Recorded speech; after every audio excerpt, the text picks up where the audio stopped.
د باغیانو جبهې مشر په پکتیا کې د زده کوونکو له اعتراضه ملاتړ وکړ. سلام ستړي مه شئ، وخت مو پخیر. د باغیانو جبهې مشر احمد مسعود په پکتیا ولایت کې د نجونو زده کوونکو له اعتراضه ملاتړ کړی او دا یې د دغو نجونو حق بللی دی. د باغیانو جبهې مشر د شنبې په شپه د وږي په 19 په یو ټیټ کې په پکتیا کې د نجونو زده کوونکو د لارویون د تصویر په خپرولو د دوی اتلې ښځې بللې دي.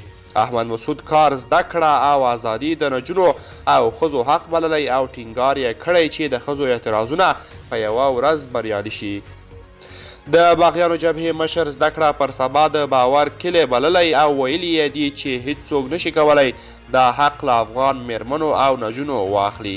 د ویلو دا چې طالبانو په پکتیا ولایت کې د نجونو ښوونځیو له پرانیستو یوه اونۍ وروسته د شنبې په سهار کله چې نجونې ښوونځي ته تللې بیرته یې د ښوونځیو دروازې وتړلې. نجونو زده کوونکو هم د طالبانو د دې کار په غبرګون کې لارویون وکړ. دوستان دا و زموږ د نن ورځې چمتو کلی خبر. تر بیا ښه وخت.